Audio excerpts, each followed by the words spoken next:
जैसे कि आप सभी जानते हैं, सच की हमेशा जीत होती है और हमारी एक छोटी सी प्रयास आप तक बड़ी खबर पहुंचाती है। तो स्वागत करते हैं आप सभी का STS न्यूज़ चैनल पर। आगे बढ़ने से पहले आप इस वीडियो को लाइक और चैनल को सब्सक्राइब जरूर कर ले और साथ में बेल आइकन भी प्रेस कर ले। चलिए बढ़ते हैं खबरों की ओर। और 2022 में आप किस पार्टी की सरकार बनाना चाहते हैं, कमेंट सेक्शन में टाइप करके जरूर बताएं। देश की सबसे बड़ी आबादी वाले राज्य यूपी में इन दिनों विधानसभा चुनाव का प्रचार जोर शोर से चल रहा है। राजनीतिक दल जनता से लुभावना वादे कर रहे हैं और हर कोई किसी भी तरह जनता को अपने पाले में करने की कोशिश में जुटा है। इस बीच समाजवादी पार्टी के नेता और मुखिया अखिलेश यादव ने बड़ा चुनावी ऐलान किया। अखिलेश ने वादा किया है कि यदि 2022 में उनकी सरकार बनती है, सूबे की जनता को 300 यूनिट तक बिजली मुफ्त दी जाएगी और किसानों को भी सिंचाई के लिए मुफ्त बिजली मिलेगी। अखिलेश यादव ने इसका ऐलान करते हुए कहा है कि समाजवादी पार्टी की सरकार बनने पर 300 यूनिट घरेलू बिजली उपभोक्ताओं को मुफ्त में प्रदान किया जाएगा और किसानों को पहले की तरह सिंचाई के लिए बिजली मुफ्त मिलेगी। देश के 5 राज्यों में चुनाव है, ऐसे में सभी राजनीतिक पार्टियां ने अपनी अपनी कमर कस ली है। जहां एक तरफ पक्ष विपक्ष का एक दूसरे शब्दों से निशाना साधा जा रहा है, वहीं दूसरी तरफ महाराष्ट्र में उद्धव ठाकरे ने अमित शाह को लेकर बयान दिया है। उद्धव ने केंद्रीय गृह मंत्री अमित पर निशाना साधते हुए कहा है कि वर्तमान में कई नेता ऐसे हैं जो चुनाव के दौरान आम आदमी से चांद सितारों का वादा करते हैं और फिर बाद में वादों को भूल जाते हैं। जब लोग पूछते हैं कि अपने चांद सितारों का वादा किया था, तो ये नेता कहते हैं कि चुनाव के दौरान ऐसी बातें कही जाती है, लेकिन शिवसेना ऐसा नहीं है। यह कभी भी उन वादों को पेशकश नहीं करेंगे जिन्हें पूरा नहीं किया जा सकता है। उन्होंने कहा है कि शिवसेना सुप्रीमो ने हमें झूठ नहीं बोलना और जितना हो सके उतना वादा करना सिखाया है। सिर्फ चुनाव जीतने के लिए झूठ मत बोलो, यही वह विरासत है जिसका शिवसेना अनुसरण कर रही है। यदि आप वादों का पालन नहीं करते हैं तो लोग आप पर विश्वास नहीं करेंगे। उत्तर प्रदेश उर्दू अकादमी के अध्यक्ष कैफुल वरा ने कहा है कि उत्तर प्रदेश मदरसा शिक्षा परिषद से पढ़ाई करने वाले छात्रों को नए साल में योगी सरकार बड़ा तोहफा देने जा रही है। सूबे के करीब 17,000 मदरसों में पढ़ने वाले छात्रों को सेना सहित विभिन्न सेवाओं की नौकरी करने एवं विदेश में उच्च शिक्षा संस्थानों में दाखिला लेने का रास्ता खुल जाएगा। उन्होंने कहा कि पूर्ववर्ती सरकारों की अपेक्षा से कोसबे में पंजीकरण न होने के कारण यहाँ के छात्र प्रदेश में बाहर नौकरियों के लिए आवेदन नहीं कर पाते हैं। कैफुल वरा ने हिंदुस्तान को बताया है कि यूपी मदरसा बोर्ड अब भारतीय विद्यालय शिक्षा बोर्ड मंडल में पंजीकरण होगा। यह पंजीकरण यूपी मदरसा बोर्ड के छात्रों का सेना के साथ ही केंद्र एवं राज्य सरकारों की नौकरियों के लिए आवेदन का मार्ग खोलेगा। पंजीकरण के बाद मदरसा बोर्ड को राष्ट्रीय एवं अंतर्राष्ट्रीय स्तर पर वैधानिकता मिल जाएगी। पिछले माह तमिलनाडु के कुन्नूर में हुए हेलीकॉप्टर हादसे की जांच रिपोर्ट अगले सप्ताह वायुसेना मुख्यालय को सौंपी जा सकती है। तीनों सेनाओं के संयुक्त दल ने यह जांच की है, जो करीब पूरी हो चुकी है। जांच दल फिलहाल कई पन्नों की रिपोर्ट को अंतिम रूप दे रहा है। 8 दिसंबर को हुए हेलीकॉप्टर हादसे में देश के पहले CDS जनरल बिपिन रावत समेत 13 सैन्य अधिकारियों की दुखद मृत्यु हो गई थी। हादसे में जनरल रावत की पत्नी मधुलिका रावत की भी जान चली गई थी। एयर मार्शल मानवेंद्र सिंह के नेतृत्व में वाले जांच के दल ने इस हादसे में मानवीय त्रुटि समेत तमाम पहलुओं पर गौर किया है। कांग्रेस पार्टी के महासचिव रणदीप सुरजेवाला ने शनिवार को जारी अपने बयान में कहा है कि महंगाई की मार मोदी सरकार ने लोगों को नए साल का यही तोहफा दिया है। बीते 7 वर्षों से जनता को मोदी सरकार महंगाई का मार का उपहार दे रही है। नवंबर 2021 में होलसेल प्राइस इंडेक्स 14.23% रहा। यह पिछले 10 सालों में सबसे ज्यादा था। नए साल में इसका प्रभाव बहुत जल्द महसूस होने लगेगा।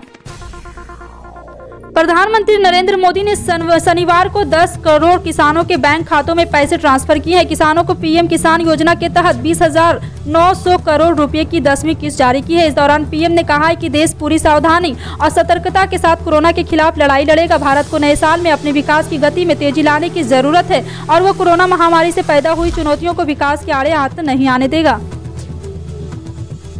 कांग्रेस ने जूते व फूड डिलीवरी समेत कई वस्तुओं व सेवाओं पर GST बढ़ाने को लेकर शनिवार को मोदी सरकार पर निशाना साधा। पार्टी ने वोटरों से अपील की है कि वे आगामी विधानसभा चुनाव में भाजपा को हराए ताकि महंगाई पर लगाम लग सके।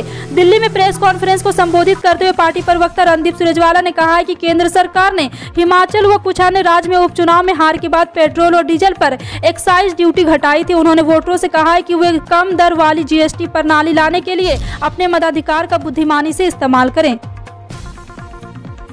पाकिस्तान की जेल में बंद भारतीय नागरिक व मछुआरों को भारत वापस लाने की कवायद और तेज हो गई है। शुक्रवार को भारत की ओर से पाकिस्तानी उच्चायोग को नागरिक कैदियों व मछुआरों की सूची सौंपी गई। वहीं पाकिस्तान ने भी इस्लामाबाद स्थित भारतीय उच्चायोग को ऐसी ही सूची सौंपी है। दरअसल 2008 के समझौते के तहत दोनों देश हर साल 1 जनवरी और 1 जुलाई को ऐसे ही सूचियों का आदान प्रदान करते हैं। भारतीय विदेश मंत्रालय ने बताया कि भारत ने पाकिस्तान को 282 पाकिस्तानी कैदी व 73 मछुआरों की सूची सौंपी है। वहीं पाकिस्तानी ने अपनी हिरासत में बंद 51 भारतीय नागरिक और 577 भारतीय मछुआरों की सूची भारत को सौंपी है।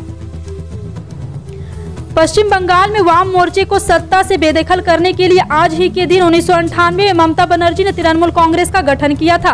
पश्चिम बंगाल की सत्ता पर काबिज होने के बाद ठीक 24 साल बाद पार्टी की नजर 2024 में होने वाले ठीक लोकसभा चुनाव पर है। पिछले साल अप्रैल मई में हुए विधानसभा चुनाव में ममता बनर्जी की पार्टी ने 292 विधानसभा सीटों में से 213 पर जीत हासिल की है। इसके बाद देश भर में अपनी पार्टी का विस्तार करने की कोशिश के साथ साथ पार्टी अध्यक्ष ममता बनर्जी 2024 के लोकसभा चुनाव में भारतीय जनता पार्टी को सीधी चुनौती देते हुए दिख रही है।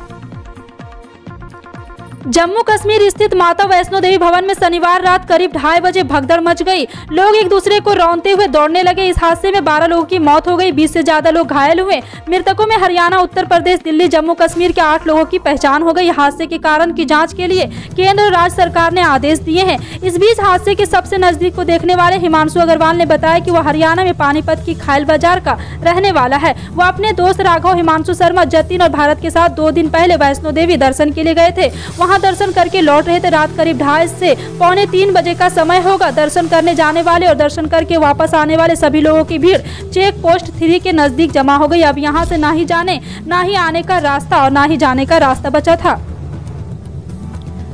हरिद्वार में हुई धर्म संसद में दिए गए नफरती भाषण के मामले में उत्तराखंड पुलिस ने यति नरसिंहानंद पर भी केस दर्ज कर लिया है। नरसिंहानंद ने धर्म संसद में भड़काऊ भाषण दिया था। नरसिंहानंद ने अलावा भड़काऊ भाषण देने वाले सागर सिंधु महाराज को भी आरोपी बनाया गया। हरिद्वार में नफरती भाषण देने वाले केस में 295A धर्म का अपमान करने के इरादे से पूजा स्थल को चोट पहुंचाने या अपवित्र करने का मंतव्य धारा भी जोड़ी गई है। हरिद्वार में हुई धर्म संसद में भड़काऊ भाषण देने वाले मामले अब तक कुल 5 लोगों पर FIR दर्ज की गई है। पंजाब और हरियाणा में अधिकतर स्थानों पर कड़ाके की ठंड जारी रही और घना कोहरा छाया रहा। मौसम विज्ञान विभाग के आंकड़ों के अनुसार पंजाब में भटिंडा सबसे ठंडा स्थान रहा, जहां न्यूनतम तापमान सामान्य से 3 डिग्री कम 81 डिग्री सेल्सियस दर्ज किया गया है। हरियाणा के हिसार में न्यूनतम तापमान सामान्य से 5 डिग्री नीचे यानी 2 डिग्री सेल्सियस दर्ज किया गया। पंजाब और हरियाणा की संयुक्त राजधानी चंडीगढ़ में न्यूनतम तापमान 5.1 डिग्री सेल्सियस दर्ज किया गया है। उत्तर प्रदेश विधानसभा चुनाव में बहुजन समाज पार्टी की नेता मायावती के अब तक मैदान में न उतरने को लेकर विपक्षी दलों के कटाक्ष पर जवाब देते हुए बसपा प्रमुख ने शनिवार को कहा कि चुनाव से पहले जो जनसभाएं की जा रही है वो जनता के पैसे और सरकारी कर्मचारियों की भीड़ के बूते की जा रही है। उन्होंने कहा कि बसपा की कार्यशैली और चुनाव के तौर तरीके अलग है और हम किसी दूसरी पार्टी की नकल नहीं करते हैं। उन्होंने कहा कि सत्ता के लोगों को ठंड में जो गर्मी चढ़ी है वो सरकार की और गरीबों के खजाने की गर्मी, और कहा है कि हमारी पार्टी गरीब मजलूमों की पार्टी है, दूसरी पार्टियों की तरह धन्ना सेठ पूंजीपतियों की पार्टी नहीं है।